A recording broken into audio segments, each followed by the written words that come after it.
All right, how's it going, everybody? This is the post-fight podcast on SCMP MMA South China Morning Post in Hong Kong. It's Slick Nick here. We got the JHK MMA special guest today, Jason Tobin, star of Warrior on HBO Max, my main man. Jason, thank you so much for joining us. We sat down yesterday, didn't we? We did like an hour and a half, I think we talked. That was going to good. be up tomorrow, I think. The video is taking me a while to edit, and the upload speed because I have terrible Wi-Fi at home. But yeah, we had a great chat about Warrior. New Series 3 has just been announced for HBO Max, coming to you next year. And Jason's stuck in quarantine in a hotel in Hong Kong, so he's jumping on with us today to talk about the fights. Thanks for joining us, mate. How are you doing? Thank you so much for having me. I'm doing well, and watching a bit of MMA definitely helps a 21-day quarantine go by just a little bit more easily. So thanks for having me, guys. Appreciate it. I'm happy to help you out. I spoke to you yesterday. Obviously, it's been 2 weeks. I think you've done already. You've got a few more days to go still. So yeah. And John, how are you doing, sir? Good to catch up with you as always. Oh, I'm always, it's all good in the neighborhood. I'm just wondering, why is it 21 days? It's crazy, man. Hong Kong has the longest quarantine in the world, but you know what? I can't complain because I'm in a very nice hotel, so I've got like no excuse to be a whiny bitch, as Joe Rogan would say. You know. Oh yeah, it's a very nice hotel. I can attest. I think I've been there before for a few PR events. So well, let's dive into it, guys. Let's do it. Hell yeah.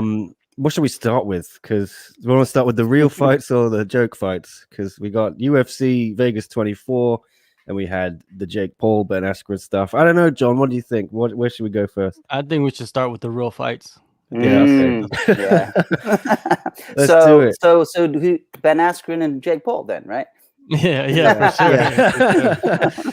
Let me bring up this thing here. So I can show the Fanatics card here. Robert Whittaker, unanimous decision over Kelvin Gastelum, completely outclassed him. I think 50-45 on all three judges' scorecards. Can't argue with that. He was so technical in there, wasn't he, John? Great performance from Bobby Knuckles. 3 in a row now since he's lost to Israel Adesanya. Is the title rematch next? It should be. It should have happened the last fight, but you know how the UFC works sometimes. They don't go with the right move, or they don't go by merit, right? They go by what sells. But I think that fight could sell. Whittaker versus Adesanya, the rematch in Australia. The first one did what? They broke records for attendance, right? So why wouldn't the second one break records? There is some animosity, I think, deep down inside. Whittaker, I don't think he really likes Adesanya too much, and vice versa. But Whittaker's the type of guy, lots of respect, a martial artist. I don't know if he said, I don't know. I don't want to say a martial artist because both of them are really good martial artists. They just don't promote themselves the same way. But yeah, that is the next fight to make. But I don't think it's gonna happen. You know what I'm thinking? Adesanya is gonna come back in like October and he's gonna fight Darren Till. That's what I think is gonna happen. Do you like that, Jason? What do you think? You know what? I do like that. I mean, I think obviously Bobby Knuckles deserves it, but to be honest, as a fan, I would love to see Israel Adesanya fight Darren Till. But isn't Till injured? Like, he busted his collarbone, right? How long does that take to heal, and how long, That could be a while. I'm not sure on the exact time frame, but you don't want to see Adesanya against a Whittaker rematch. Do you think Whittaker could do anything different? He said in the interview afterwards with Michael Bisping, I've got a few tricks he hasn't seen yet. Yeah. You think he's leveled up enough? He said his striking has never felt better, and his wrestling he worked a lot on in this training camp. So can he prove a problem for Adesanya if they rematch? I think I can't really tell, but I do. The thing that I do, what I can tell is that he's in a better headspace, and I think that alone will make him a much more dangerous fighter against Izzy. I was really interesting. I remember after their first fight when Izzy won, Israel had said something about Rob. He knew that he already had Rob before. When he was walking in, and Rob was trying to pump himself up, hitting himself and stuff. And I thought that was very astute, and he read where Rob was mentally. And I think Rob is just in a totally different place now. And that makes me think, oh man, the rematch would be, I don't know who's going to win, but I would really like to see that fight. But again, if he fought Darren Till in between, I would I'd like that fight too. John, you think Whittaker's got anything different? Apparently Izzy has laughed off Whittaker's idea. He doesn't think so. Says Ghost Phantom 98 in the comments. I'll try and find his tweets. Are these on Twitter? Let's have a look. But yeah, John, what do you think about that rematch?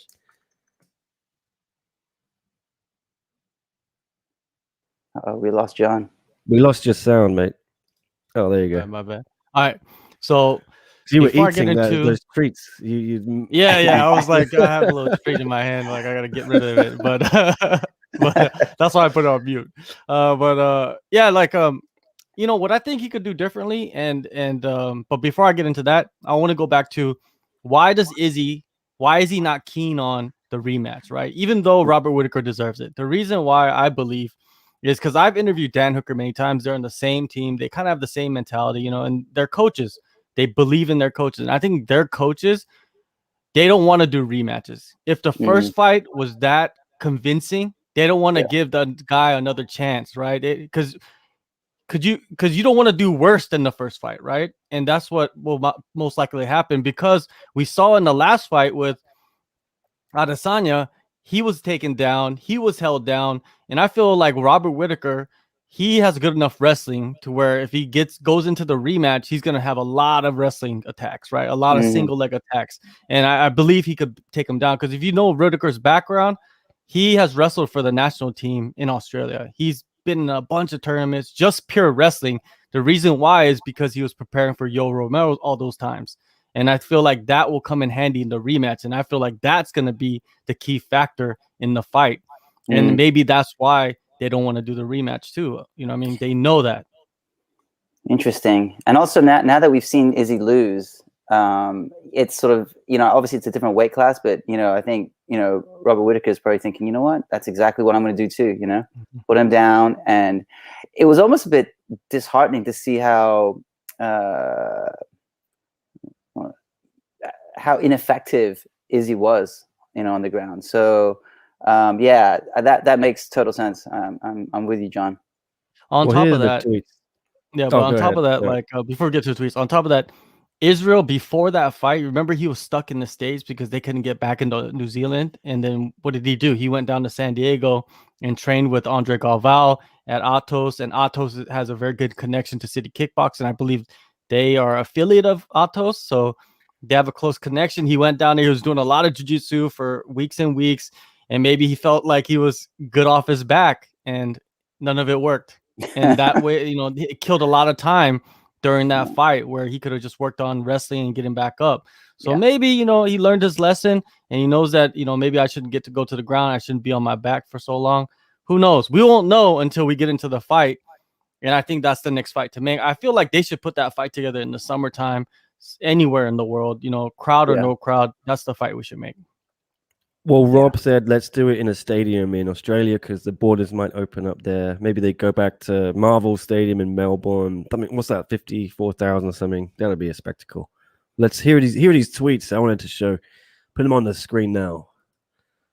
So he said, good job, my son. I think that was in reference to Whittaker. They showed Whittaker that tweet. Bisping told him about the tweet. Whittaker said, I think we need to talk, mate. I think it's time for a rematch. Roughly said something like that. And now Adesanya says, lol, man's actually made me laugh with his response. For real, though, I can't actually translate what he said there. Good soys. Not bad. I don't know what is he saying, really, but it doesn't seem to want this fight. So, yes, I think someone put in the chat earlier, Vittori versus Whittaker, Ghost Phantom suggested. Is that a good matchup, guys? Do you want to see that? Vittori was sitting cage side today, but as Whittaker pointed out in the post-fight presser, he's not beating anyone in the top 5. Should he get a title shot off of beating Kevin Holland, who Derek Brunson also beat? But now Vittori's gone higher than Brunson in the rankings. I just don't get it at the moment. We'll start with John. Sorry, I never direct my... That's not a fact, though. That's not a fact, though, because Vittori did beat a top 5 guy, Hermanson. Hermanson was ranked number 5 when he beat him the fight before Holland, right? And he clearly demolished Hermanson, right? It wasn't even close. And I don't know. I would like to see the fight. The first fight was good. The first fight was close.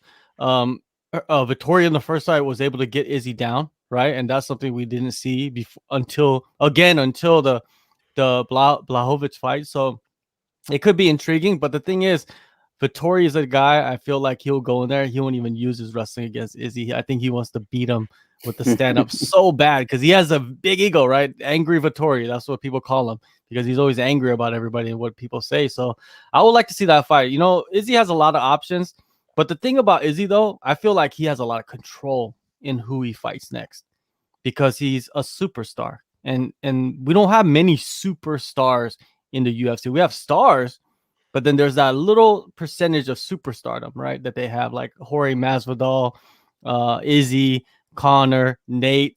There's, that's the upper echelons of ticket sellers, and that's why they're waiting because they're waiting until I'm guaranteeing you that they're waiting until how fast he heals. If he doesn't heal as fast as they want him to, then they're gonna go with either Vittori or Whittaker next. This is just my thoughts.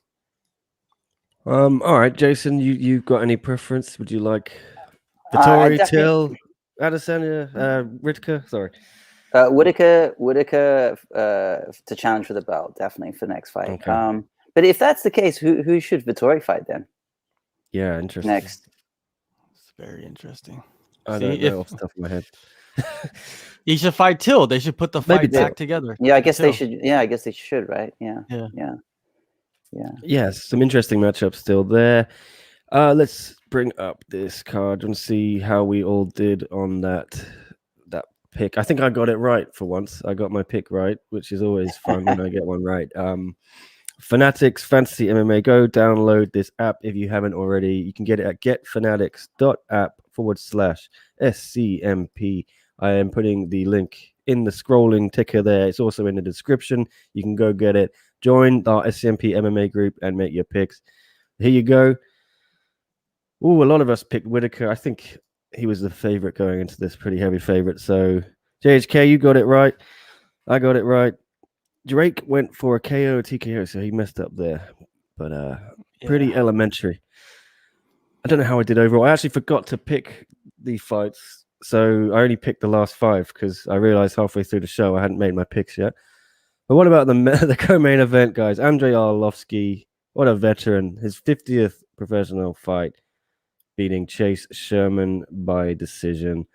He just keeps coming back for more, doesn't he, Arlovski? He had that loss last time out to Dorcas, I think it was, and just kind of gets it done, doesn't he, John?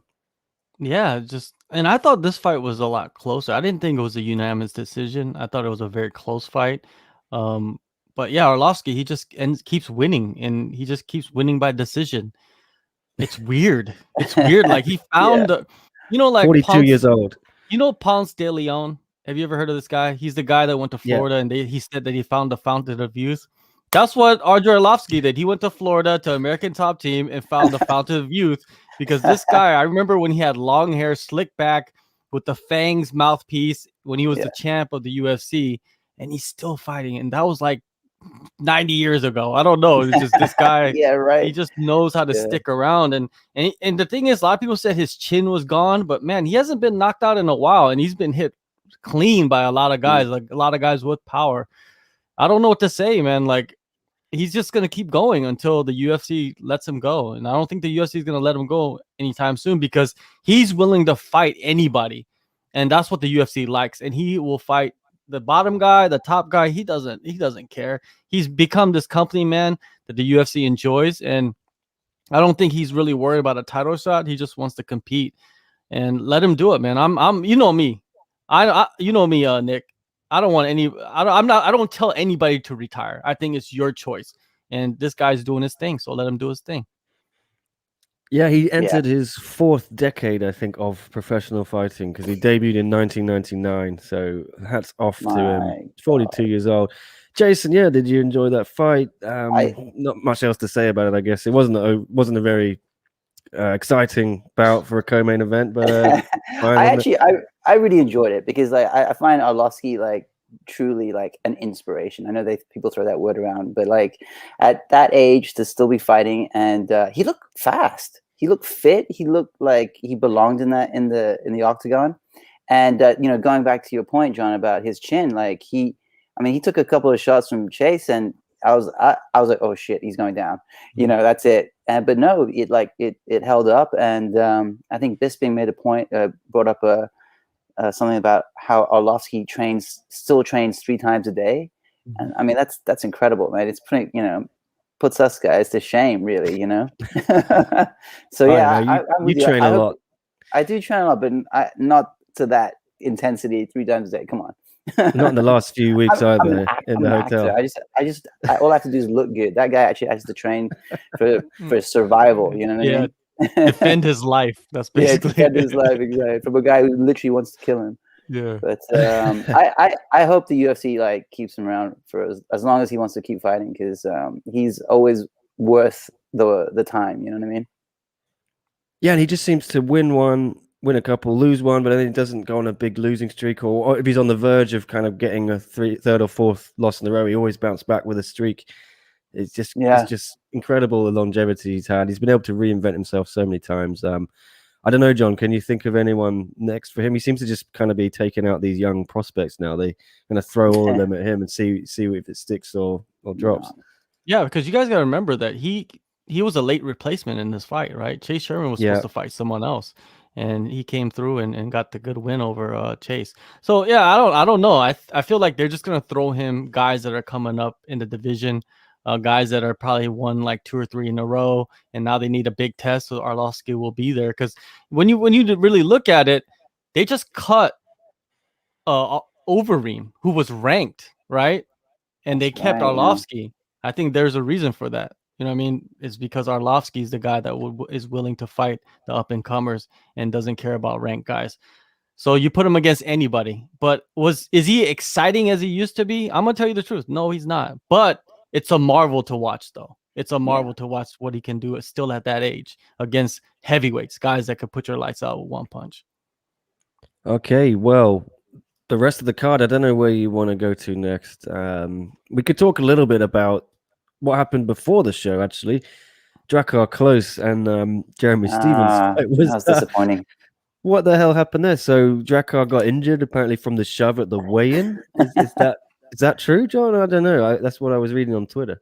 Yeah. Yesterday I got a message from someone in Vegas, and they told me that after that scuffle, after the weigh-ins, they told me that Drakkar was hurt, like something happened to his shoulder. Like something was wrong with him, like he was injured. And I was like, what? So I switched my pick to Stephens because I had some little inside information, right? And then we wake up this morning and they're at the start of the show, they're telling us that Drakkar, something happened with his neck, and then like he had some concussion symptoms. He was vomiting, all kinds of stuff. And it's understandable that he pulled out, man. It's like he's in no way fit to fight somebody. And it's all Stephens' fault, man. Like, why are you pushing the guy? The guy was just trying to face off with you. Now, because you pushed him and try to be so-called tough guy in front of everybody at the weigh-ins, you don't even get a paycheck, man. I don't know. I think they should make rules on the weigh-ins. I don't think you should be able to touch the other guy, because if you push somebody outside in the street, you could get charged with assault, right? Why are they not doing anything about this? You know what I mean? That guy, he fights for a living, and because the dude pushed him, he can't go get a paycheck. You know what I mean? Like it's a real bad situation. I think the UFC needs to make some adjustments to that. Yeah, Jason, I spoke to you yesterday. You were looking forward to this fight, weren't you, man? So I was looking forward to it because of that. Because I didn't know much about that particular bout, and then when I saw the face-off, I thought, okay, all right, I'm into it now. And then of course, like, it was so disappointing. And then to find out that he had to drop out because of that shove. And I mean, I couldn't see anything really all that much in that shove. But the thing is, whiplash, that kind of stuff. You know what I mean? I mean, I'm not a doctor, but that stuff it's real. So we'll see. I mean, I can't. I know there's like some people saying that criticizing him for dropping out over a shove, but you don't know what his injury is. So. Let's hope he's okay, and let's hope that we see this fight happen soon. Yeah, I'm just going to show the video quickly. Just why not? I'll bring it on screen now. Because this is the behind the scenes Dana version the of Dana it. Cam. Yeah, the Dana Cam. Whoa. Just weird. It's weird. But Stevens, he's done this before. You know, what I mean, it's not like the first time he's done this during the weigh-ins. He's pushed many guys, so I guess he's playing it up a little bit. You know what I mean? And I understand what Jason was saying about like after you saw that, you're like, oh yeah, there's some beef right there. We need to see these guys. They're gonna go at each other. And before even this happened, I was like, this is gonna be a good fight because both those guys come to bang and Jakar Close is pretty tough. And Stevens, he's like, I think he's lost 4 in a row now, so it's a really big fight for him. Man, it just sucks, man. Like that can happen. Yeah. I just don't know how you get an injury from a shove like that. It's a freak one. It feels like when Tony Ferguson fell over before the 4th or 3rd Khabib attempt they made, and then he twisted his knee and needed surgery. I don't know. Because of wires or something, right? Yeah. Just put it in the freak injury box. Yeah, it's kind of like call it. The one that always gets me is when fighters injure themselves celebrating. Like I'm like, God, guys, don't stop. Like when Johnny Walker, was it Johnny Walker? He he dislocated an elbow or a shoulder or something. You're like, dude, you just had this amazing fight, and now you lost to the canvas. It looked like it was whiplash though. I think it was the whiplash from it. Yeah, and it's probably whiplash. Whiplash is a serious thing. It's not something to take lightly. Even if you're in a car and a very 10, 15, 20 mile an hour bump, and you can seriously hurt yourself. So it's real. Yeah, I seen somebody hurt themselves when you push the brakes. Yeah, boom. Smash their head. Jason knows about you're always scrapping on TV, Jason. The dangers of these fights, when you're murdering all the people on Warrior. Have you seen it, John? Have you got to go check out Warrior? It's on HBO I've never Max seen Warrior. The reason why is because we don't have HBO, and I don't know how I can watch it online. I'm not going to encourage you to take it from anywhere, but apparently if one of the actors in the show, you might be able to get. I don't know. Okay. I see what's going on. Yeah. It's worth it. It's worth it. Okay, I want to watch it because I've always heard good things about it, and Nick keeps telling me you need to watch it. I was like, I don't know where to watch it. I wish it was on Netflix, then it would be so easy. I know it'd be so easy, right? Yeah. Thanks, Nick. Thanks. Yeah. Thanks for promoting us, Nick. Always. Michael Bisping is in an episode in season 2 as well. So it's great fun. Yeah. Yeah, you know Mike as well, don't you, Jason? He's a nice guy. You're gonna try and I think James is gonna try and hook up Bisping to do an interview for us. So yeah. I can't make any promimes, but I'll send him a message. Appreciate it. All right, just John, which other fights do you want to go over on the card? I don't know what's really worth picking out from here. Maybe Jessica Pena came back after a long layoff with all of her drama with USADA, didn't she? She got a win, but it was quite controversial. A lot of people thought Lupita won, I think. Yeah, that could have went either way. I mean, there was a couple. Like what I thought was weird is the Romanov fight versus Espino, right? He got hit in the nuts, and then he couldn't continue. Yes. And then they went to the judges, and it was a technical split decision win for Romanov, yeah. And I was like, I didn't understand that. Like maybe I'm just an idiot, but man, I didn't understand why they went to the judges. I've never seen that before. I've never seen that either. That's literally the first time I've ever seen that. So I don't understand what's going on, but was it something about because they've gone past the second round, therefore it's not a DQ? It's I don't know my. I think that's what it was. Enough. Yeah, because like regionally you see these sometime, and then they do after you go past the second round, and if there's some kind of injury, they do go to the judges automatically, and they score the first 2 rounds and whatever was whatever they fought up to that point. So maybe that's what they did in Vegas. I didn't know that that's what the UFC would do or the Athletic Commission, but I guess they do, and that's how they got the technical split decision. I don't know what the technical means, but what I'm guessing is because he was injured, they threw in the technical. Just to say, just to signify that the fight was ended before the bell of the the last bell of the third round.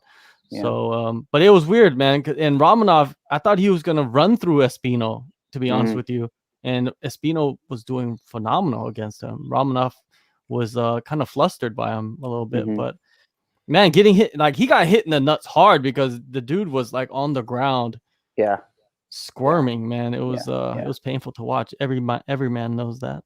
It was interesting. He was saying like he couldn't straighten his leg, and then even afterwards, after he like won, like you could just see him like his whole leg was like, in a position that was, you could tell he was like compensating for some pain. You know what I mean? And you watch a dude get a shot in the nuts like that, you feel it, man. Every dude across the world felt that. We had everything. That we had whiplash, nut shots, all the injuries.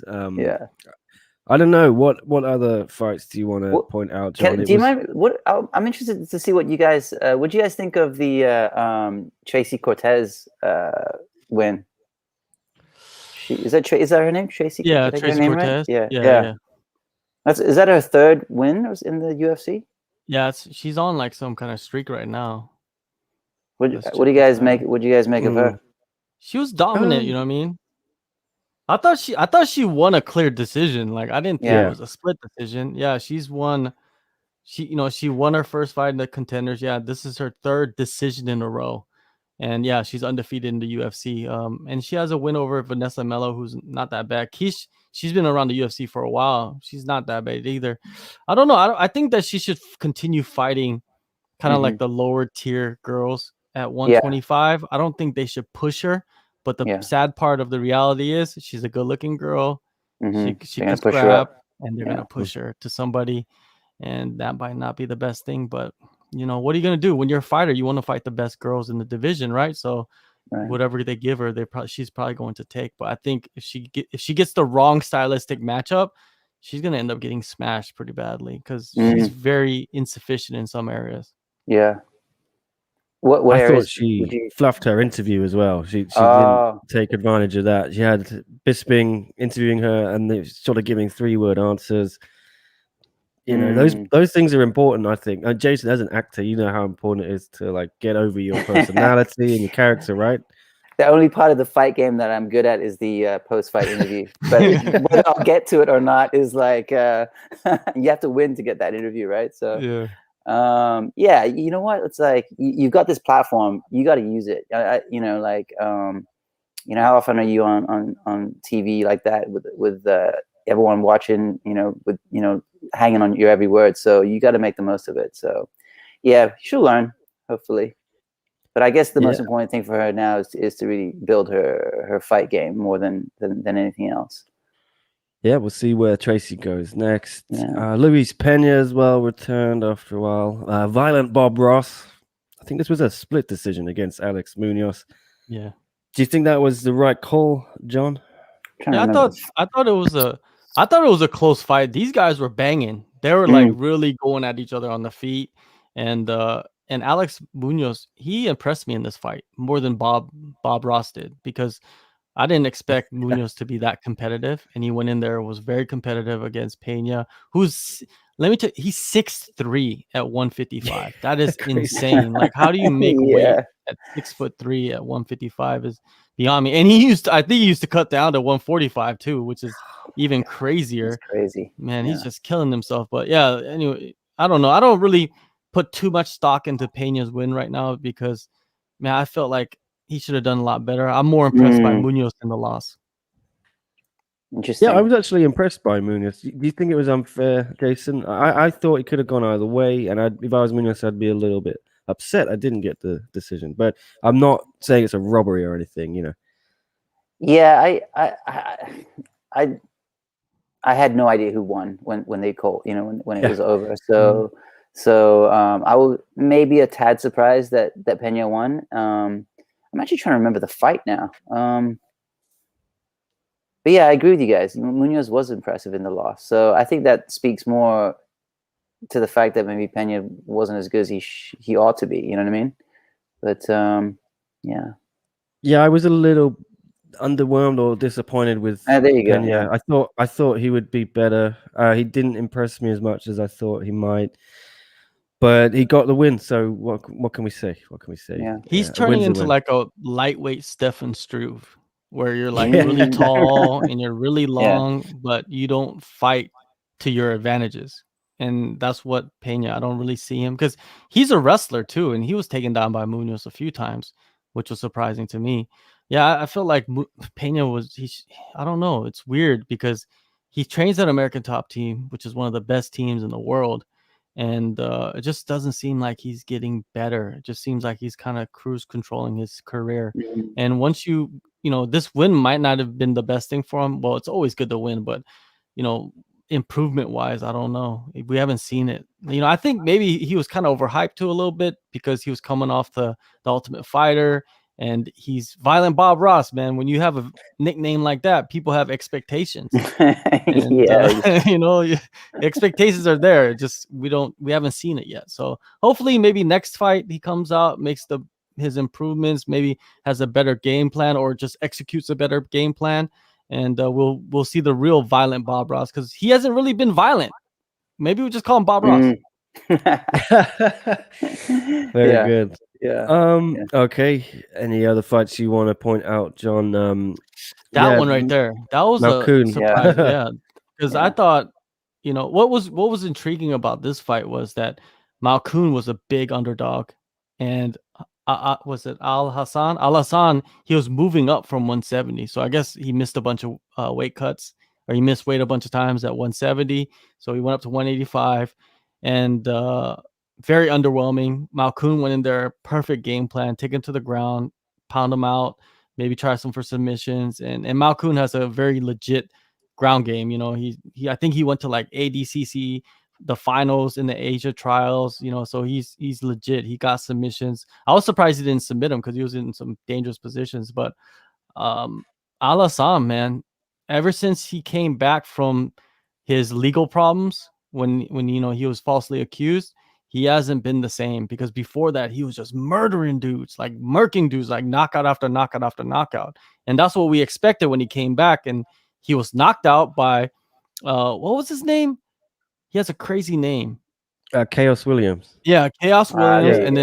And He then lost yeah, the that was one decision of the to Munir Lazez before that, right? exactly right. And that's 3 in a row, 3 losses. I don't know if the UFC is going to keep him around, which sucks, because I think they should kind of give him one more fight to see if he's falling off the edge.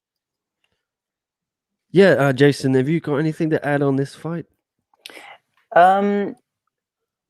The only thing I would add to this is that it was interesting to listening to Robert Whittaker in his post-fight interview talk about sorry, not post-fight, but in the press conference afterwards, talk about, you know, his teammate Malkoun, and how they do so much wrestling, and it was like, yeah, okay, it's pretty evident now, you know what I mean? So that was kind of cool. Yeah, that's about it really. But yeah, it was obviously it was a dominant performance. And what was, I don't know the story of Alhassan. What was he accused of? Was it Pat? You mean PEDs? No, he was falsely accused of rape. Oh, yeah, much worse. Yeah, it was okay. bad. It was really bad, you know. Just he was out for a couple years fighting that case, and you know, I felt bad for him, you know what I mean? Because being falsely accused, you know, in the world now, you are guilty until proven innocent. Yeah, absolutely. And that could weigh on you, and maybe that weighs on him mentally heading into the cage, and who knows? But yeah, I felt bad for him. Well, I mean, if he was a you know, American dudes before, and afterwards, you know, he's noticeably different, then you know, I mean, yeah, it's so right now. It's like in this day and age, man, one accusation could bring you down, you know. Yeah. So, well, like John says, we'll see. I hope the UFC gives him another shot, but they're starting to cut people, aren't they? It's kind of. Or was that WWE? Who cut a bunch of people? That was WWE. Sorry. When was the last time UFC cut people? They cut like 90 people at the end of last year. Recently, right? They cut a whole bunch of people. Yeah. Like 90 people or something like that. You know, Dana White has the Ginsu out, and he's just releasing people all day, you know. Yeah, it's weird. They're cutting people even though they're making more money than ever, apparently, and their fans are back. I don't understand. I guess they just got to keep the roster churning, right? Because they're bringing in all these people from Contender Series, things like that. Yeah. Anyway, okay, other fights you want to talk about? Yeah, we got Gerald Meerschaert got the rear naked choke on Fabinski, I think it was. So good bounce back from him. He had that terrible one-punch knockout against Khamzat Chimaev last time, didn't he? That's and right. before that, he was knocked out too in the first round by Ian Heinisch. So he was coming off Oh back-to-back wow, yeah. KOs. And I was thinking, like, man, this is an important fight for Meerschaert, because if he doesn't win this, either he could be cut or it just could be a downward trajectory for his career. But he came out and he showed who he is, because he's a submission guy. And he went in there and did the one-arm guillotine. It was beautiful, man. I picked Bartozzi to win this fight, and he just didn't do anything, man. I was just like, what is he doing? He just ran into the guillotine too. Like, he just wrapped his hands, put his neck there, and Jared was like, thank you very much. It's Christmas. Wrap it up. Yeah, Santa Claus. Christmas came early. Yeah, impressive, wasn't it, Jason? I thought good bounce back for Gerald. Yeah, I was very pleased for him, because like after that getting smashed by Chimaev, like, you know, that must have hurt, you know. And so for him to come back and finish in a way that he, you know, like you said, being himself, it was a nice. It felt good, you know what I mean? I will say I would have picked Meerschaert if I made my picks in time. I completely forgot to pick for the UFC this week because we didn't do a preview. Normally that's when I do my picks, so apologies. But it looks like Chris and Drake picked Meerschaert. JHK, as he said, went for Fabinski. So we're a little bit mixed in the SCMP MMA group on our predictions. But let me tell you something. I'm number 1 in my group and number 3 in your guys' group. And I pick the most fights too. I don't like select my picks. I pick every single fight. Yeah. So all these people making their little selective picks, like, oh, this guy I feel like is gonna win. Oh, this fight I don't know. Stop doing that. Come on. Let's pick every fight.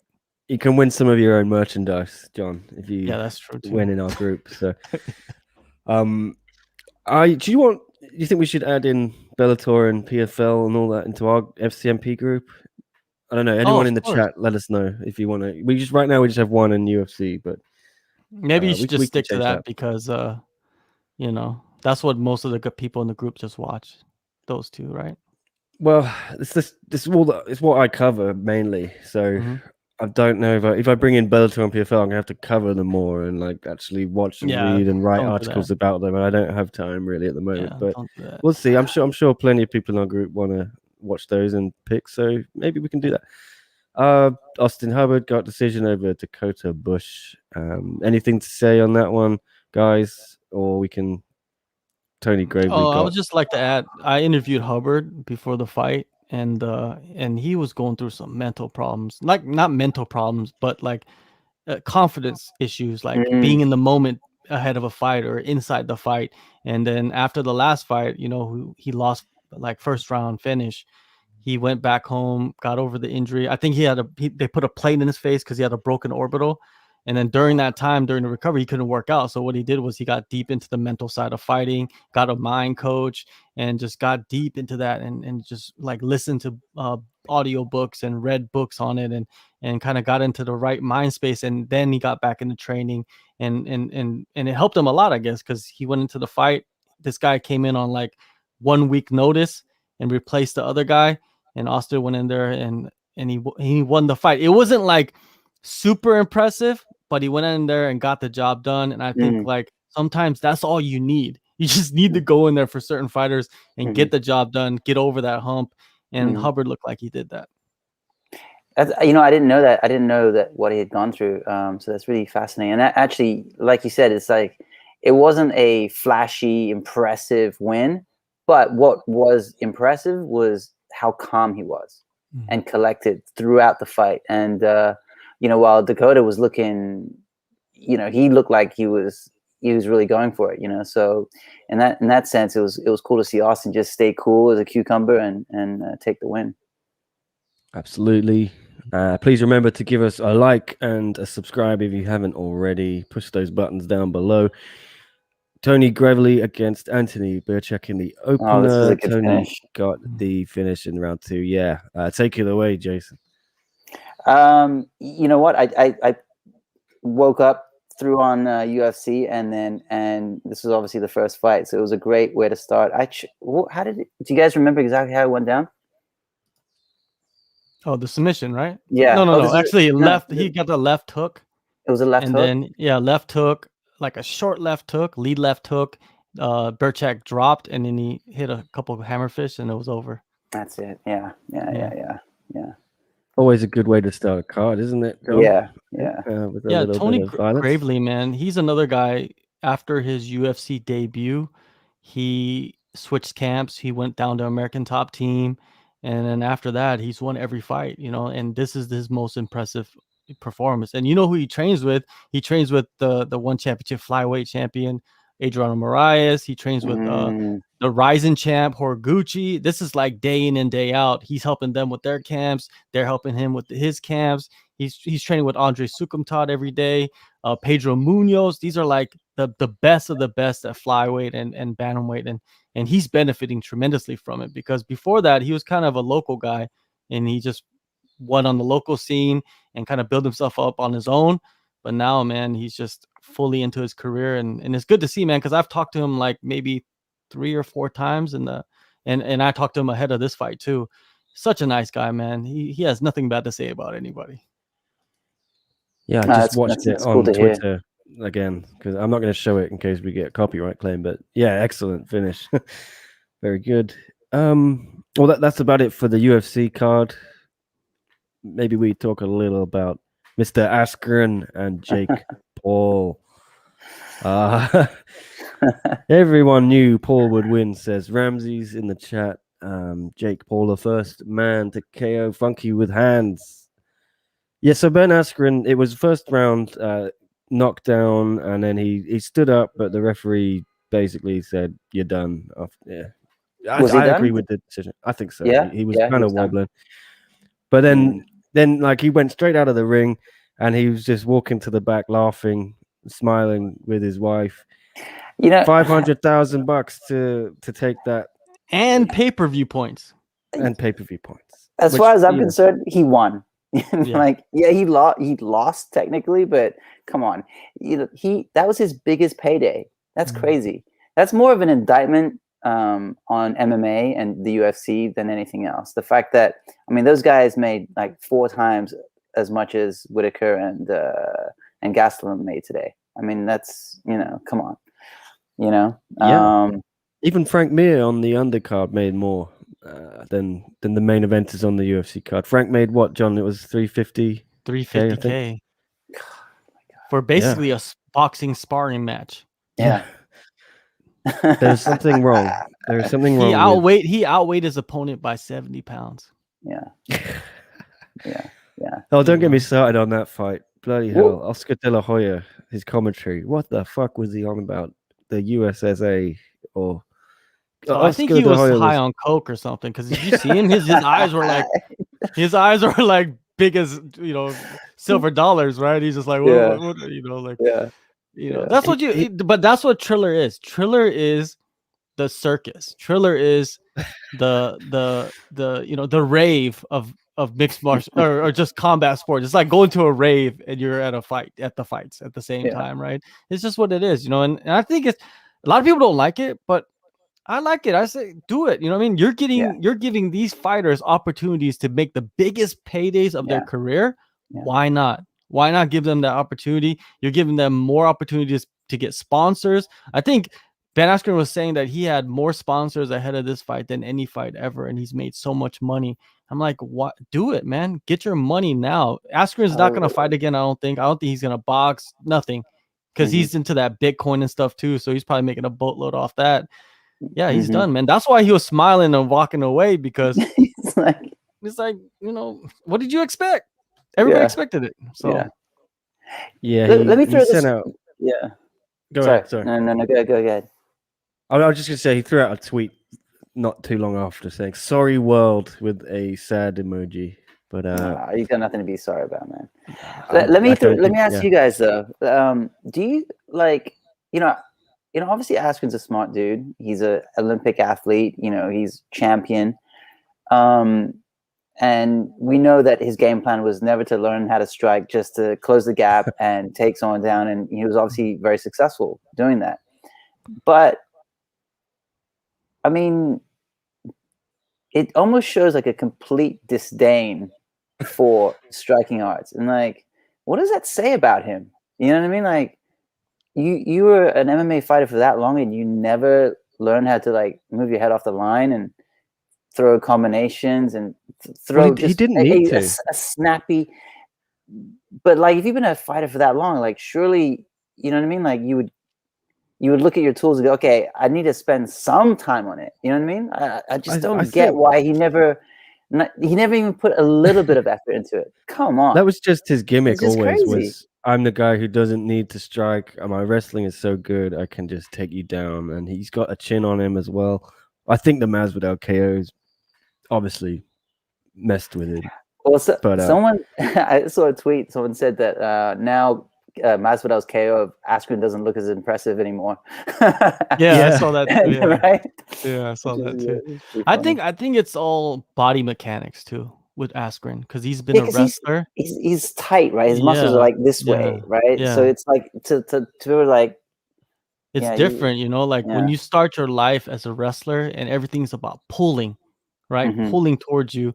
And striking is not about pulling towards you; it's about pushing mostly, right? And he's always crouched down in this position his whole career, and then he transitions over to MMA. It's hard to get out of that. Your body's used to being in that position and moving a certain way, and your footwork is, it takes dedication and time to invest into like becoming a better striker. And Askren, he never needed it at the same time too. I think his ego is like he went into fights, he used what he used, and he won dominantly, and he just continued winning and winning. And years passed and years passed, and then eventually, like when he needed to become a striker, it couldn't happen. You know what I mean? He didn't have enough time, right? So I think that's why I think a lot of people can learn from Ben Askren's career.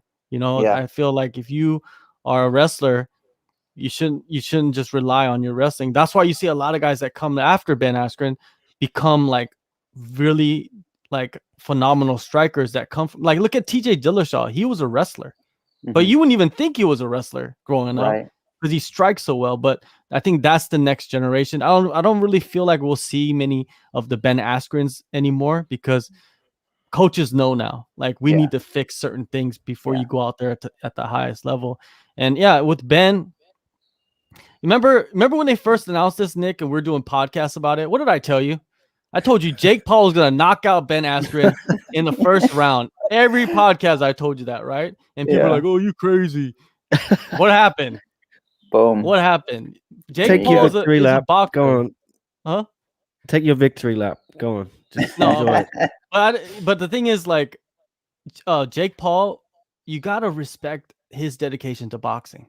Like, he's been a boxer. Like, he's going in there training hard, sparring guys, high level guys in boxing, and that's why I thought he was going to win. It's just all comes down to like body mechanics and sparring and also age too. Jake Paul's a young guy.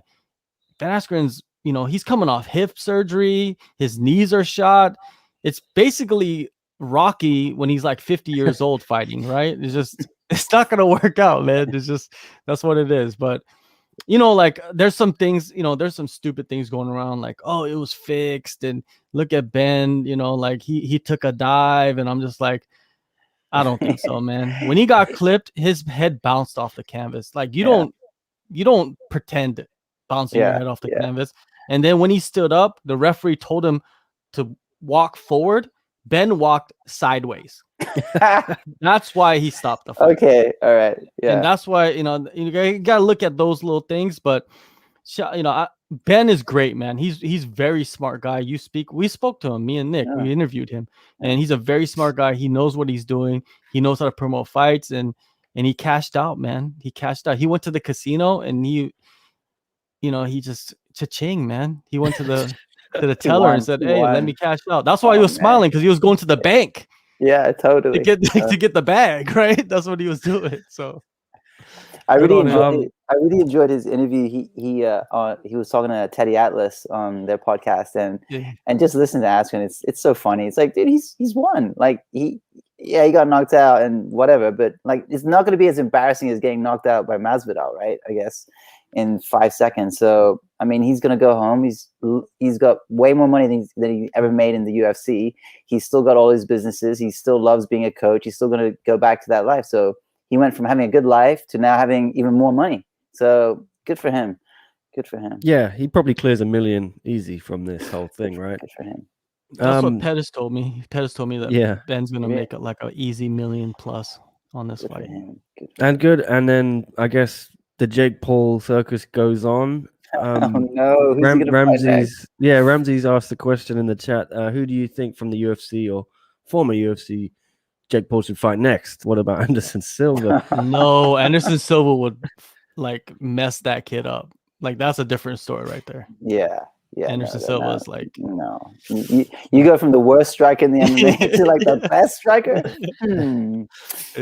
Yeah. Maybe BJ Penn. Maybe BJ Penn. That fight would have to take place in a bar, maybe on the curb outside or something. Yeah, a couple of drinks. Yeah. Well, no disrespect to Paul, but the guys he's beating are not exactly young strikers in their prime, are they? So that seems to be the trend.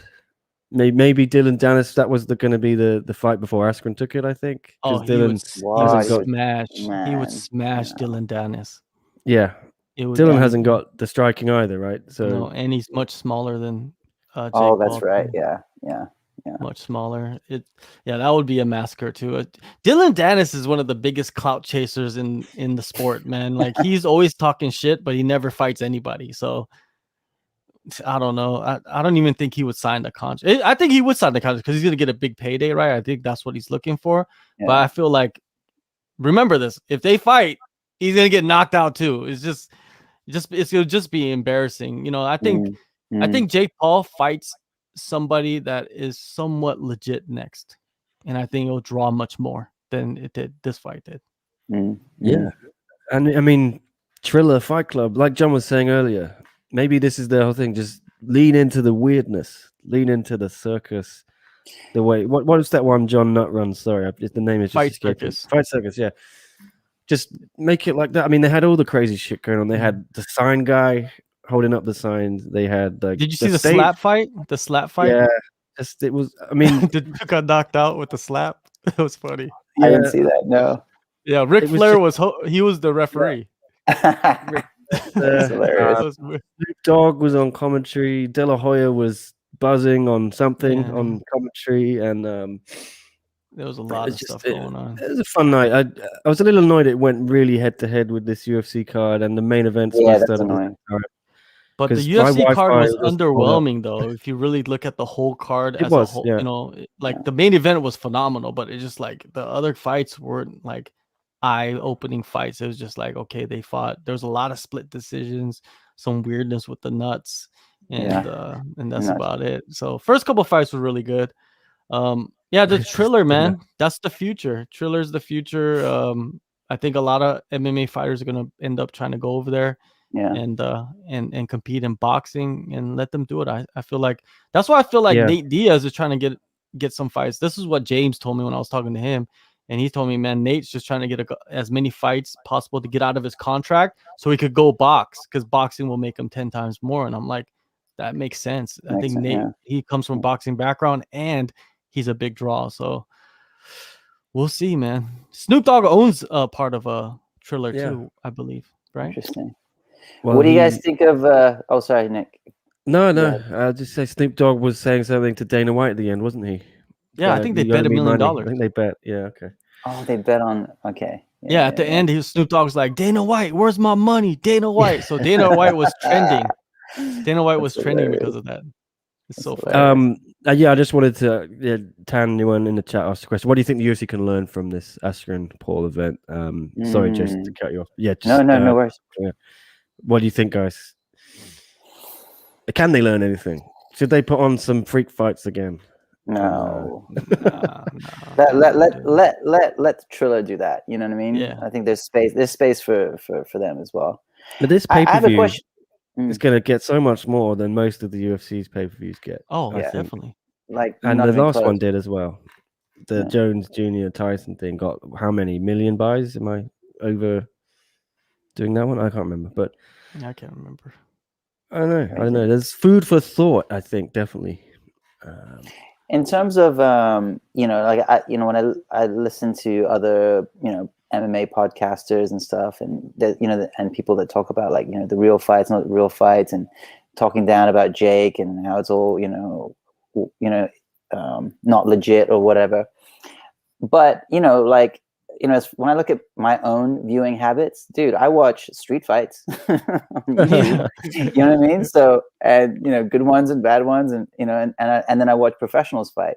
And so now, okay, watching a YouTuber fight, it's somewhere in the middle. It's still entertainment, right? Because like when I think about it, like especially when I look back on like martial arts movies, I would pay to see Van Damme fight Steven Seagal for real. Yeah. You know what I mean?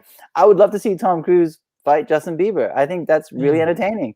Yeah. And I think like I hear some of these podcasters, MMA analysts, it's like beneath them to like make predictions or previews of the Askren Paul fight. But actually, like in a weird way, I think there's, as much as I want to watch the elite high level UFC fighters, I do kind of get a kick out of I don't know, kind of whether it's backyard or street fights on YouTube or Ben Askren getting his ass beat by Jake Paul. So okay, let me throw you out. Let me throw you guys a question. So on that note, which celebrities or YouTubers or would you like to see on the Triller card next? I want to see Pete Davidson against Ben Askren after their. No, you got to make a balance. Pete Davidson weighs like 110 pounds wet, so you got to get somebody that's skinny. Let's see it. No, I think they're talking about Diplo was gonna fight Tekashi 6ix9ine in the next Triller, and I was like, that's interesting because Diplo's not a fighter really, and Tekashi 6ix9ine needs to get his ass beat, so that's an interesting fight. And Tekashi, he's not really a fighter either, so maybe that would be something that they have in mind. I think we're gonna see more celebrities come out and just say, "Hey, you got nothing to lose. You go in there, train a little bit. There's everybody's locked down in their home anyway. So why don't you just bring in a trainer, train for a couple of weeks, and go out there and have some fun? If you win, you win. If you lose, you make a lot of money. Whatever. Like you show that you're not a wimp or whatever. Tom Cruise versus Brad Pitt would be the biggest pay-per-view in history. I'm telling you right now. Come on, let's do that. Someone make that happen. Come on, Brad. I'm telling you. I'm Team Brad, dude. I'm Team Brad. Actually, the one I want to see, Impossible. Jason, what's that? You, the one I want to see, and this. I want to see Jason Tobin against Quentin Tarantino, like you suggested. You got to settle this beef, the Bruce Lee beef. From plant the seed. Yeah. All right. Cool. Yeah, I'll fight Quentin Tarantino. Bring it on. Let's do it. I mean, Jason's a white belt. I don't know if Quentin trains anything, but you do BJJ. And, there we go. I got 2 stripes. I think Quentin's a black belt under Steven Seagal. Oh, in that case, you better bet on me, guys. Well, I wouldn't mind seeing your co-star Andrew Koji. I mean, he looks like he can really fight for real. I mean, what's his actual level of training? He's got some moves in the show. I don't know if that's. I don't want to sell up. He's an amazing athlete and martial artist. I don't know exactly what his fight background is per se, but he's definitely an amazing martial artist and athlete. And actually has a background in gymnastics too. So he's very athletic. Like a couple of takes, he would improvise and like do backflips, and over scene, you're like, dude. Yeah, that dude's incredible. Yeah, he's pretty incredible. Yeah. But I mean, like I just worked with Iko, right? Iko Weiss, and he's a badass. I mean, I don't want to push him into real fighting, quote unquote real fighting, but man, I wouldn't mind seeing him get in the ring and fight somebody. Who do you want to see fight then? Yeah, if you can have your celebrity match up on Triller, the next Triller card, or celebrities, fighters, whatever. mix it up? You know what? Maybe who's his brother? Logan Paul. He had a little beef with Kevin Owens on WrestleMania. So maybe they can do that. I think it was staged beef though. And Triller is real. We all know Triller Fight Club is real. That main event was definitely real against Ben Askren. A lot of people saying it's a dive. Do you think that's bullshit, guys? Yeah, I think so. Yeah, of course, man. Like, if anything it else was on a that dive, card? they fooled everybody. Yeah, I don't know. People are saying, "Oh, it was fixed." Well, it was fixed when they chose Ben Askren. Okay, it wasn't fixed like after that. The pure fact that they picked the worst striker in MMA history. That was the fix. But you know what? It was weird because like I was actually really intrigued. I've been just as excited and like about that fight as I was for Gastelum Whittaker, which is crazy. So. Yeah, that fight was awesome. Cyborg versus Paul. How about that? Says Al. Oh, that's not good. That's not good. No. We'll see what happens in the future of Jake Paul. This opens the Pandora's box of matchups, right? So we're gonna get surprised. There's gonna be rumors flying for the next couple of weeks about, oh, this guy wants to fight this guy, or this actor from this show wants to test himself against this actor from this show. So you're like, oh, we got beef with this actor and this celebrity versus this celebrity. I'm just waiting until like which female actresses or singers is gonna come out and be like, hey, I want to settle my score with Whitney Houston. Oh, she's dead. I'm just saying. Maybe they have some beef or something like that. Yeah. Okay, let's see what you got. Like I want to see some of these rappers come out that think they're tough guys and fight, like for real, like box. I want to see, they're talking tough, on camera, but let's see if they could really fight. You know what I mean? I don't know. I'm gonna watch it. He's beefing with Randy Orton on Twitter, so I think that would be a mismatch. Yeah, but Soldier Boy versus Pete Davidson, or is that name Pete Davidson? That would be the fight to make. Yeah, those guys are both skinny as rails, right? So I think they'll make weight. They'll be in the same weight class, and they could do some work together. I don't know, but it'll be fun. Yeah, it's all in fun. Like Jason was saying, man. We go on YouTube and watch these fights, and then we want to criticize these guys to go out that actually trained, to go out there and fight and win, and say that they're not real fighters, man. It's like they're doing something you're not doing. Yeah, they're actually training and having a training camp and going out there in front of everybody, not just like they're in some gym fighting where it's like 10 people. They're like in front of the whole damn world, in front of Snoop Dogg. I think that's more nerve-wracking than Dana White, right? Snoop Dogg is there, and it's just you got to give them some respect, even if you don't like it. Yeah, you got the purists out there saying like, it's not what we want to see. But man, I was obsessed with Felony Fights. Have you seen Felony Fights on YouTube? No. Go! Oh, no. You got some time in quarantine. Oh, no. Go search Felony Fights on YouTube. As that soon as is you said some Felony crazy Fights. I thought, oh no, I'm gonna be on that for like hours now. It's a trip, man. It's a trip. There's some good fights on there, but it all started with World Star. When World Star came out, and they're like, World Star. When people were getting knocked out, I think that's where we got the generation of Jake Paul. Yeah. Well, there was. I think the only other thing of note on that card was the body shot that was deemed a nut shot. Yeah, KO. that was weird. What too, the hell? Man. That was a legit body name? shot. I don't even know. Who cares?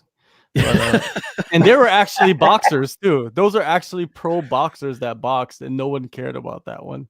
But yeah, he got hit in around the hip area hard. Like I don't know if it was a liver, but it was the hip area hard. He dropped and he was rolling around on the canvas for a while, and then they had to bring in the stretcher to take him out. And they didn't even call it what is it? They didn't even call it a knockout win. They gave him a decision. I was just like, that was a terrible call right there. But that's the only controversy, though. Yeah. Well, that's about it for the fights. Little bit of news if you want to talk about it. I don't know if you still got time, Jason. I know you have to. I'm just checking on my wife. She's on the ferry. She's good. Yeah. Okay, all right. Mm. Well, yeah. If you've got any questions, people, just ask them in the chat. I think we got a little bit more time to talk. Otherwise, a couple of other newsworthy bits. Angela Lee has had her baby. Congratulations to her and Bruno Pucci on the birth of their daughter. Good for them. When do you think Angela's coming back then, John? So the time frame they're still saying is September. That might be a little. Oh, sorry, November. That might be a little early, right? Yeah, I think it's just better to take your time. You know, what I mean, I don't think this Grand Prix is gonna happen so quickly. So I think she should probably just take her time, target maybe the beginning of next year would probably be the best for her. You don't know how her body's gonna react. I don't know, man. We might not even see her come back. Maybe she just loves being a mom and being around her baby, and she doesn't want to go into a training camp to lose all the weight. And because it takes a certain level of focus, right, to fight, especially at that level. And when you have a baby at home, you know your instincts, your motherly instincts might kick in and just be like, maybe I don't want to do this anymore. Who knows what's gonna happen? I think it's unpredictable. I think we can't guess when she's gonna come back. But if I did guess and speculate, I think she should take her time. I don't think she should rush back. Yeah, I don't think the Grand Prix will actually unfold by the end of September. I think it will end up taking longer and probably go into 2022. So I don't think Angela will actually have to make the decision. I think it'll just maybe time out nicely. But yeah, congratulations to them. Yeah, You congratulations. guys are both fathers. Beautiful. I am not, so I cannot Yeah. relate. But yeah, it's cool feeling. It must be, and I've got nothing else to add. But Yeah, it's interesting, you know, like what you're saying there, John. You know, it's like it could be, you know, where she becomes a mom and she doesn't want to fight again, or was it Mackenzie Dern who became a mom and that actually spurred her on to want to fight more. So you never know how these things are going to affect people, right? So Exactly. but I totally agree. Take your time because you know, babies, they grow so fast. You know, literally at that stage, at that early stage, you know, every day they grow. You know, it's a noticeable change, and it only happens once. So you might as well spend as much time as you can with your kids. You know, at that age. So yeah, take your time, Angela. Yeah, they're growing an army over there in Hawaii. Oh, Next thing you man. know, they're gonna have a whole island Oh, of just man. the Lee family. Amazing. Yeah. I think Adrian is next. He's 15. And Victoria just made her debut. Obviously, she's 16. And now there's going to be 2 children because Christian's having a baby, I think, next week. His wife is pregnant as well. Wow. Yeah. And they start them young, as John says. Father Ken and Jules, I think the mother's name is. They get them going as soon as they can stand up. They're throwing kicks and punches. So Imagine us being like 20 years from now and we're still covering the sport and we're watching their kids debut fighting. And we watch them get born and grow up and we're just like, yeah, we're on death's door, you know, and we're watching these kids like I hope I'm covering the sport even in 20 years. You know what I mean? I hope so. Like I hope I am doing it because I love it and I love doing it right now. And I'm sure I'm gonna love it in 20 years because it's just gonna be 10 times better. But yeah, it's just insane to just watch the growth. You know, like even covering the sport since I've been covering since 2014, but before that I was watching it since like I watched the first UFC pay-per-view live. So, you know what I mean? Like, but I haven't been watching it like all the way through, but I watched the first pay-per-view UFC pay-per-view live when I was in middle school, and then I just watched a couple, and then I stopped watching it, and then I got back into it when Pride was kicking off real good in Japan, when I came back to Korea. But yeah, it's just insane, man. This sport, we get to see it's very rare when you get to see the sport grow in front of your eyes, and we've got to see that, right? So we don't know where it's going to be in 20 years, but I guarantee you Jake Paul and Triller is going to be around. Yeah. Question in the chat from Ramses. How do you think Masvidal will approach the second fight with Usman that will give him a chance to win, besides having a longer training camp? So someone, you go first, Jason. Why don't you? Man. I don't know, actually, to be honest. I kind of see the fight going the same, but Masvidal's a tricky fighter, and like he says, he has tricks up his sleeves, and now that he's trying to murk people instead of just taking it to the end. I don't know, John. You might have more insight into this than I do. What do you think? Well, you're right. Lately he's trying to stand and trade with guys a little bit more, and I feel like the last fight, it was so short notice that he had to go to his backup plan, which was his wrestling, just to guarantee the win. Even though it was a dominant win, it probably wasn't the first option for him, but it was so short notice. It was just like, okay, I gotta win this fight, gotta defend the belt. And now he has a full camp, and he's giving Jorge the opportunity to come in. And I feel like if Usman goes in there and decides to strike, we could see two things. We could see Usman go in there and show a much different level of striking against Jorge and win the fight with striking, or we could see Masvidal, like you said, pulling some tricks out of his sleeve and landing some hard shots. And we've seen Masvidal knock dudes out with his hands. We've seen him drop guys with his hands. Look at the Darren Till fight. And we might see a new champion. But that, I think it's all determined of how Usman fights, what his game plan is. It's not about Masvidal, because Masvidal's game plan is the same. He's not going to go in there and wrestle Usman. If he does that, my head would explode and I'll shit in my pants, and like I won't come out from my home for a month. But I don't think that will happen. I think Usman, he'll come out there wanting to strike a little bit more and want to test himself against Masvidal, but then eventually he's going to go to plan B, which is his wrestling, and win the fight. I've been saying this the whole time. Pound for pound, Usman is one of the best in the world. Pound for pound. I think people just don't realize it yet, but man, the guy, we've rarely seen him like in vulnerable spots. Rarely. And he just dominates guys, and he has that big head where he could just take shots and not really get stunned too badly. Even though, Gilbert Burns stunned him in that fight in the first round, right? And maybe he learned from that and said, okay, I can't get into trouble with Jorge, so I'm gonna wrestle. Who knows? There's a lot of variabilities, but if I was gonna pick a guy, I would pick Usman. I think that he's gonna be a champion for a long time. Okay. Yeah, I agree. I agree completely. Any other questions? Anyone in the chat, please? What about the Ultimate Fighter? Did you check the interview during the broadcast with Ortega and Volk? I didn't hear it. What were they saying? Because I was watching the Triller thing, so I was watching both, but I was listening to I had the volume down on both, so I couldn't hear. What were they talking about? It was pretty tame. There was no real trash talk. It was pretty respectful, a little banter, right? I don't remember the exact words, but they're both excited. They're both coaches, right, Nick? Yeah. I didn't actually see the announcement either, but I'm just going to bring it on screen. They announced the rosters for the bantamweights. I think it is a middleweight. So yeah, here they are. Jack Wanan. Here you go. Thanks for the tweets, sir. John, anyone jump out at you? I mean, you've got a much better grasp than me on like the regional scenes around the world, but any names jump out at you?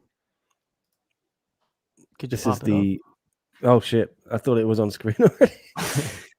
See, I'm just looking at it, but I forgot I have to press the button here. There you go. So here's the bantamweights. There's two names I know off the top, which is Vince Murdoch and Mitch Raposo. So Mitch Raposo, he's a guy from the Northeast. He's up there training with, like the New England Cartel, which is Calvin Cater, Rob Font, those guys. So he's a legit prospect. He's been tested. He's undefeated. Vince Murdoch, he's fought all over the place. He's fought in a Contender Series. He's fought for Bellator. He's fought overseas. He's actually has a unique story because he found out he had some kind of like brain issue. So he had to get surgery on his brain, and then he came back and fought on the Contender Series and lost. Now he's getting another chance on the Ultimate Fighter. But before the Contender Series, he was actually going to fight in the UFC. He was going to debut in the UFC, and then they pulled him from the fight because they found something wrong with his brain or something was happening. And then he had surgery, came back on the Contenders, lost last year on the Contenders. Now they're giving him another shot on the Ultimate Fighter. I'm happy for him though, man. He's been through a lot in his life, to where I think the reason why they put him on the show too is because of his story, and they want to kind of like shine a light, and it's something that people can relate to, going through struggles. But other than that, like I don't really know the other guys on here on the bantamweight roster. What about the middleweights? Anyone there for you? I know. Nah, man, I I don't know a don't single know. person. Yeah, I don't. When they saw the Aaron Phillips name, I was like, oh, Aaron Phillips. But Aaron Phillips is a bantamweight. But I guess this is the Aaron Phillips that's a middleweight. So He went up. that's He went up a weird, you bit. know, like because there's an Aaron Phillips in the UFC right now who's a bantamweight. And I was like, dang, he went up to middleweight. I was like, damn, it's like double his size, right? But yeah, I don't really know any of these guys on the roster. But the fun thing is about this show is I know their coaches pretty well on both sides. So like I'll message them back and forth, you know, because I interview fighters, I interview coaches. So like I've gotten to know like Volkanovski's coaches. I actually know more of Volkanovski's coaches, like his head coach, Joe Lopez, his wrestling coach Frank Hickman, the Hickman brothers, you know what I mean, and their strength and conditioning coach Andrew Wood. They're going to all be on the show together with him. And then on Brian's side, I know his striking coach Jason Park, who also coached Anderson Silva, Khalil Roundtree. He's Korean American. You know, I mean, he's a very intelligent guy. He's also a doctor at the same time, which is a trip, right? He's a doctor and he's a Muay Thai coach. You don't see that very often, but they're all going to be on the show. So while they're filming, I'm going to message them like crazy and just ask them like what's going on and stuff like that. But, Awesome. but the thing is, like, I'm not really a fan of the Ultimate Fighter, to be honest with you. Like, I'm not like it's gotten stale, it's gotten old, and I thought that they would have put some people that had drama, you know what I mean? Like some kind of like they needed that like Rampage Jackson versus Rashad Evans type drama, you know, when they were on the show. That was like one of the best shows ever. But I think they're going a different path with the Ultimate Fighter where they're like really shining a light on the coaching aspect of, you know, of these champions, of these coaching staff. And I think like Volk kind of needs that for his image because he's not really a popular fighter, you know what I mean? Because of Max Holloway. Max Holloway is such a popular fighter that he beat him twice. They still don't like him. They even hate him more because he beat Max, you know, because he's so likable. So this is a huge opportunity for both guys. And I think like Ortega, he kind of got his image took a hit because he slapped that K-pop star. So I think this is So I think this is also an opportunity for him to show his like, you know, the other side of him, you know what I mean? Because I know that he's really involved in like charities and helping the community and stuff like that. But that stuff doesn't come out on TV. So this is an opportunity to put all of that on TV. Volk to show that he's very knowledgeable and he could guide, you know, young fighters. And I've been talking, like I said, I've been talking to the coach and they're thinking the same thing. They're thinking like this is a good opportunity to kind of put their image out there on TV and give them a wider audience and build them as fighters and, you know, humanize them basically. So hopefully it works out. You know, me, I want Colby Covington versus Jorge Masvidal. That's what I want to see. I want to see those guys just going at it at each other because, you know, Colby won't stop.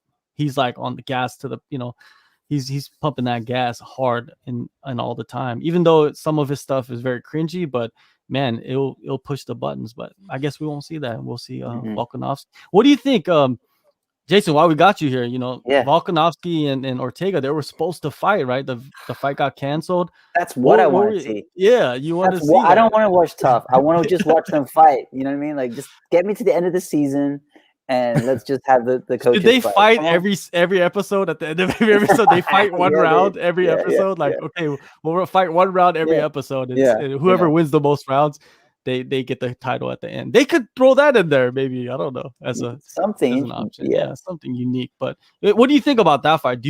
Who would you like see as a guy that would go in there? What would you predict in that fight? In Volkanovski versus Ortega? Yeah. God, man, you know what? If I hadn't seen Ortega's last fight, I would have been like, Volk is gonna, you know, has got this. But seeing this transformation that Ortega has gone through now, I'm like, oh man, it's exciting, and so I wanted to see that fight. But prediction wise, I don't know, man. For me, it's a pick 'em. I'll probably play it safe and pick Volkanovski.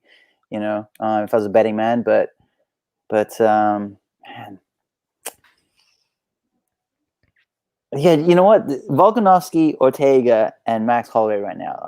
Can we just have them like fight each other like in round robin for the next few fights. You know what I mean? It's so exciting that weight class. Yeah, Definitely. What do those you guys think? are so close in skill set wise. I feel like Ortega, he did take that beating from Max, but I feel like this Ortega versus Max right now, totally different fight. Different story. Like it's a toss up. Even with Volkanovski, it's a toss up. But I love those matchups because they're all different style fighters. Yeah. You know, it's gonna be fun it's fun to watch the featherweight division right now, and you got other guys in there too. But yeah, it's hard to pick. Like eventually you're gonna have to pick somebody, but it's hard to pick. I'd go with Volkanovski just because I think Volkanovski will be able to stay out the submissions and it'll be hard to knock him out. Yeah. Yeah. And his striking, you've seen him how like his fight IQ is just through the roof, right? Yeah. And we've seen it constantly making adjustments mid-fight. And I think that we haven't seen Ortega do that yet. We've seen him win a fight from the beginning to the end, right, with the Korean Zombie, but we haven't seen him lose 2 rounds and come back and win 3 like he did against Max, which shows like the guy is like a computer. Like he can go in there and make these adjustments. I think that's the key to the fight. But who knows? Ortega could go in there and just rip his head off. Yeah. Right? This is MMA. You never know, right? Exactly. It's fun. How do you think a third match between the champ and Max Holloway would go? I think it's the same. I think it's not a different fight. I think it's the same fight. Yeah. I think Volkanovski would do better. I think it would look more like the first fight, not the second fight. Because in the first fight, you know what happened, right? Ahead of the fight, USADA, the night of the fight, like 8 hours before the fight, when he was sleeping, because they were on Fight Island, so they had to fight at like 6 in the morning or something like that, something crazy, right? They woke him up when he was sleeping at like 11, 12 p.m. USADA did the day of the fight while he was sleeping to test him. And the coach was telling me this, and the coach was like telling USADA guys, like, what are you guys doing? So like they woke him up and he couldn't piss, so they had to wait for him. And then this is while he was supposed to be sleeping, right? Ahead of the fight. And then Joe Lopez, the coach, was telling me like, hey man, you guys better go down to Max Holloway's room. I'm going to go with you and you need to test him too. Because why are you going to just test Volkanovski? And then I guess they didn't go test Max Holloway, but that's why he was flat the first 2 rounds. That's what Joe Lopez was telling me. And then he got kicked into gear the last 3. But yeah, so I look at that. Maybe that's something that we could read into. But Max looked incredible against Calvin Kattar. That was just, and you know what's crazy about that is Calvin Kattar is still feeling the effects of that fight. Yeah, something was released like a couple weeks ago about how he's still kind of taking the protocol of concussion protocol and still to this day. So I hope he gets better. Yeah, man, I mean that was like a 5-round car crash for him. You know what I mean? Like just nonstop, man. How about a Holloway versus Ortega rematch? What do you think? How do you think that's going to look now? That's going to be. I think that will turn into a brawl instead of just becoming like a one-sided beatdown. I think it'll turn into a complete brawl where I would give the edge to Max just because of the psychological of beating somebody the first time and just pretty much making them quit, right? It wasn't like a TKO. It was like I think, was he on the stool? The ref waved it off, right? I think the ref waved it off, right? So I think it's such a close fight, but man, I just feel like Max has that psychological edge, but who knows, man? Brian is another animal, man, and he's still young too. So I'm impressed by him though, like that, to come back from a loss like that. Some people come after a loss like that, just they never recover. They're like they're broken. Whereas we came back, he was so impressive, like, and that's what I mean. Like when we going back to talking about Askren, right? Like, Askren never thought to like, okay, maybe put a bit of time, maybe like a couple of hours every week, since I am a professional fighter. But then you have someone like Ortega who went through that loss and was like, okay, I'm going to take some time off and I'm going to work on my game. And he came back looking sensational. His whole image changed, his attitude changed. He looked like a different human being in the octagon. So I'm actually, to be honest, I would be more excited to watch Holloway v Ortega than Ortega fight Volkanovski, to be honest. But I'll take any of them. That's what the UFC wanted. Yeah. That's what the UFC wanted when they put the rematch together. They wanted Max to get the belt back so Ortega after he beats the zombie, or even if the zombie won, that would have still been a huge fight, right? For Max. And but but what's funny, what's ironic is Ben Askren comes from a striking based gym, Rufus Sport. Rufus is kickboxing. Anthony Pettis is coming from the same gym, right? Yeah. So it's a weird thing, but you said it perfectly. Brian Ortega, the newer generation, is like, okay, I'm gonna hold the brakes, because Brian Ortega comes from a jiu-jitsu background where he's basically a submission guy that learned how to box, to becoming like a Muay Thai specialist in like two years, which is like basically unheard of. So that's why the sport is so good now, man. It's just you never know with these guys what they got, what they can bring. Well, how about this then, just to wrap it up? Al C asking if you got any interviews for UFC 261 coming up. We're going to have Big Rig, Drake Riggs, on the ground. And I was about to say Las Vegas, but of course it is not. It's Florida, Jacksonville, Florida. Drake will be there covering all of the pre-fight stuff and all of the post-fight stuff for us. And we're going to have interviews on scmp.com/MMA with Jiang Wei Li, with Rosenama Yunus. And John, have you got anything? I mean, we'll be here all week podcasting as well, so you're going to have a lot of content, I'm sure. But what have you got on your plate? I've already interviewed Randy Brown, Dwight Grant, Tristan Connolly, Kevin Natividad, Jeff Molina, Archie Long, Na Liang. They're all fighting on UFC 261. You can find those somewhere. Some of them on SCMP, some of them on other platforms. But yeah, I've talked to all those people. So hopefully, as we go, we get bigger names. But sometimes you just gotta roll with what you can get. Yeah, we'll see what pops up. We've of course got one on TNT 3 on Thursday next week, so we'll be covering that with a fight companion on Thursday, and might have a preview before that. And that's the other big news, I guess. Eddie Alvarez is going to fight the winner of Murat Gafarov and Oak Rayun, who have already fought, but it's going to be broadcast next Thursday. And Eddie's going to fight them on April 29th in Singapore, 28th in the US. So, yeah, that was cool. Glad to see Eddie back so quick. Yeah, quickly. A quick turnaround for him. That's good. Yeah, I'm happy. I think it's the right move for Eddie. And if it is Gafarov, whoever he gets is going to be ranked number 5 in the lightweight division in one championship. So Eddie jumps into the lightweight rankings with a win. And if it's Gafarov, it's a former champion, so it's not a bad name to fight. You like that matchup, John? Would you know anything about Oak Rayun as well? I'm kind of I've seen him fight. I've seen him fight live. I've seen him win titles in Korea. He trains out of Team Mad, with the Korean Superboy and Hamza-Yi and a few others. He's legit. I think, if I want to see anybody fight Eddie Alvarez, I want him to fight because he's Korean. So that's just me. Me being, waving the flag, so to say. But you gotta do it sometimes. Totally. But Murat, for namesake, name value, of course, Eddie wants to fight Murat. Like you said, he's the former champ. He has wins over, good competition. And I feel like it would be an easier fight for Eddie because Murat's kind of old. His chin is not there anymore. And sometimes he doesn't, he's the best on the ground, but sometimes he doesn't go to the ground, which I think he might do against Eddie and just get knocked out. And then that's better for Eddie. But I don't know. It's weird because it's pre-taped. The promotion already knows. We just don't know, or I kind of know. Maybe I don't know. I can't reveal anything. It's stuff like that, right? So you get these inclinations, right, from social media, oh, this guy must have won, or this guy must have won, right, from how they post things. So who knows? You know what I mean? I'm just happy that Eddie's gonna come back, and all that Oscar De La Hoya nonsense is not true. Yeah. I don't want Eddie to fight Oscar De La Hoya. If Oscar is, after tonight, he shouldn't be fighting anyone. That was weird. Yeah, he should be in rehab. Allegedly.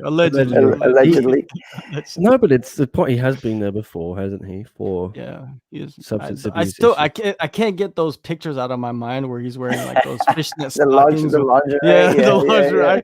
I can't get that on it. Like this guy was like one of the best boxers ever at one point, and you're just like, what happened to him? But you get into some freaky shit sometimes, right? You get bored. I don't know. I can't blame when him. When you have everything and can get anything, it's like, all right, well, let's just go down some Yeah. weird avenue. Yeah, exactly. You got options, so, so whatever. But oh yeah, before we go, like I want to plug my interview with Zhang Wei Li's strength and conditioning coach. Oh, dope. Probably the only person on her team that is like fluent in English, right? Is anybody else fluent in English on her team? I don't think so, right? So yeah, manager, I guess, but yeah, the manager, but he never talks to anybody. So so check that out. He's a really good dude. He good give you a lot of interview. insight. So cool. And man, and go check out the next season of Warrior. That's man, I gotta check that out, right? I'm gonna have to start. I'm gonna binge watch that thing from the first one. Once the new season comes out, I think has it come out? When's the date, Jason? So season 1 and 2 are out already, and you can get that on HBO Max and on various other platforms. And then season 3 has just been announced by HBO, but we haven't started filming that yet. So that might not be for like another year or so before the 3rd season. But so they announced that season 3 is coming, so you might have to fly out. Exactly. Next year or so. Yeah, exactly. So basically, after the first 2 seasons were made and released, we were the show was kind of in limbo because it was a Cinemax show, which is owned by HBO, which was in turn owned by Time Warner, but then Time Warner was bought by AT&T, and so during this corporate reshuffling, our show and Cinemax kind of ended up on the chopping block. But fortunately, through a series of events and fans making so much noise, the show came back to HBO Max. It's now trending at number 1 on HBO Max. And then just earlier this week, HBO Max announced that they've given Warrior a green light to come back for season 3, but it's probably going to be more because it costs too much money to bring us all back for one season. Okay. Well, and I mean, it's a great show. Regardless of history and what's going on right now, it's a great show. But it's made even more meaningful, I suppose, because of what's going on in the world, and with violence towards Asian people in various countries. And obviously our show is set in the 1800s, and you'll see there's a lot of familiar themes, things that Asian people were accused of doing back then. People are saying now, spreading viruses, for example. So it's a really cool show, though. I don't think anyone should really look at it in terms of it's just great entertainment. It's great writing, great show, and it's a show that was originally, the concept was originally a Bruce Lee idea, and it was an idea that David Carradine ended up playing in the show called Kung Fu. So this was based on the original writings of Bruce Lee. So yeah, we're going again on HBO Max. So check it out. And Fast and Furious 9 comes out June 25th. So check that out as well, guys. Did you film that? I did. I filmed. So we filmed that actually in 2019, at the end of 2019, and it was supposed to come out during 2020. And then because of the pandemic, all these movies got delayed and stuff. And so we've been waiting for over a year now for the film to come out. So it's finally coming out in June, and then that means I think we'll be shooting Fast 10 at some point. It's never ending, man. Never ending. Is this the one where Han comes back? That's right. Yeah. Okay. All right. Yeah. Cool. So Han and I and the whole Tokyo Drift crew, which was the 3rd movie in the franchise, basically come back in F9. So Bow Wow too. Bow Wow, Lucas Black, and me. Yeah. And Han, of course, but Han's been in all of them anyway, right? So yeah, I love it. Yeah. There he is, Earl. All right. That's right. Earl is back. Yeah. Tokyo Drift. That's cool. You know what? I watched Tokyo Drift about 2 months ago on Netflix. It just popped up, and I was like, man, I gotta watch Tokyo Drift again. That was a decent one. And then I remember I saw your interview with Nick, maybe late last year, I believe. Yeah. And I was like, oh man, that's the guy right there. And I was just like, oh, okay. I was like, there he is. So yeah, man, it's good to see, that you're able to go out and still work you know, and film, and even though this world is kind of like stuck in this quarantine wherever you go, right? So do Yeah. you guys go to Canada, or you're in the States filming? Where you guys usually film at? So for Warrior, we normally shoot in Cape Town, South Africa, and Oh, I okay. just shot Wu Assassin's new movie, their sort of spin-off movie. Shot that in Bangkok.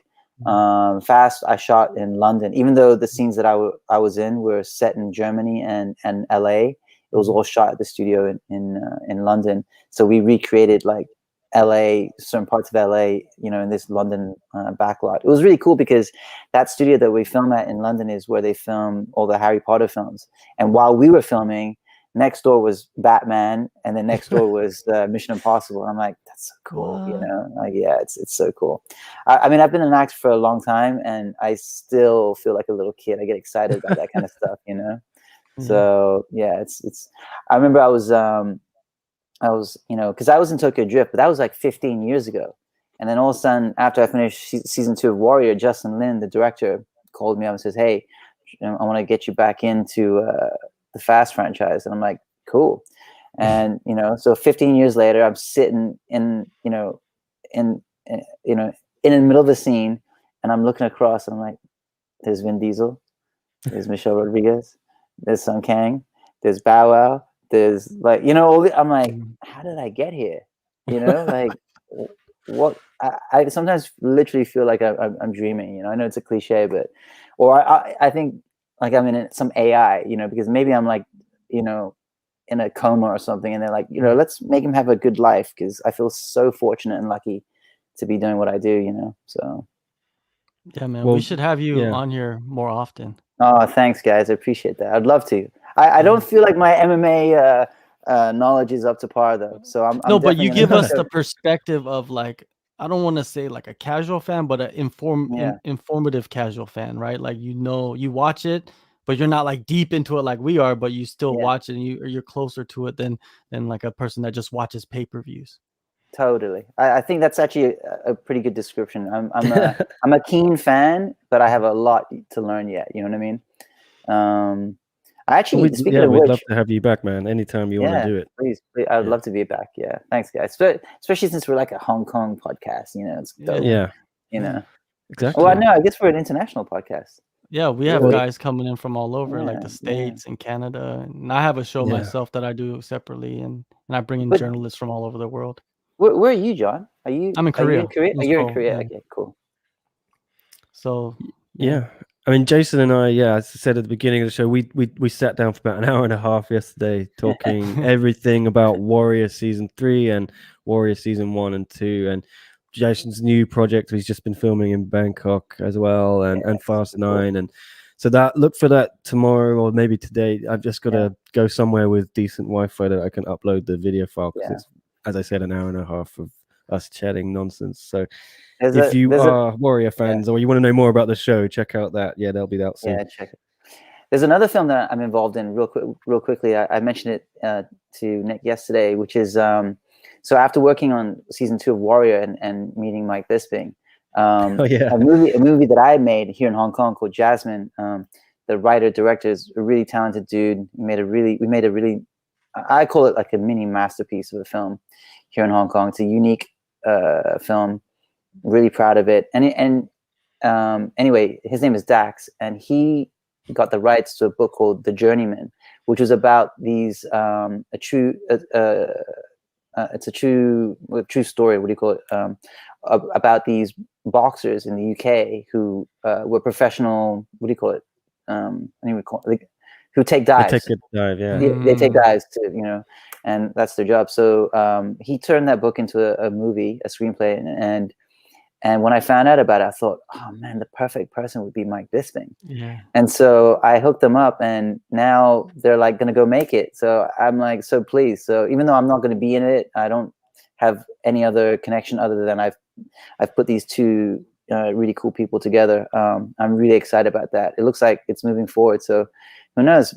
I think it's going to be like The Wrestler, the Mickey Rourke film, but with Mike Bisping playing like this journeyman boxer in the UK, you know, from Manchester. So check that out. He definitely you gotta like get that back in those DMs and say, oh hey Mike, hope you're enjoying the filming. But if you could jump on my boys Nick and John, on the. I'm gonna do that, man. I'm definitely gonna do that. That'd be cool. Appreciate Cool. it. And Yeah. but yeah, all right. As I said, check out that interview with Jason. Should be up today or tomorrow. It was really fun chat, and so was today, Jason. Thanks so much. Thanks for having me, guys. I really appreciate it, man. Seriously, thank you. Yeah, and I know your family are coming to wave at you from the window of Yes. the hotel you're in quarantine. My 5-star hotel prison. Yeah. I can't complain. I can't complain. How long you got left there then? Today's Sunday. I get out Friday. So. All right. Okay. Yeah, Well, not too much longer left. Yeah. Yeah, I'm sure I'll catch up with you again soon. But thank you again, Jason. Thank you, Nick. Thank you, John. Thanks for having me, guys. No doubt. Yeah, it was really fun. And thanks everyone who watched and in the chat for the comments and the questions. And we'll see you again next time. Thanks.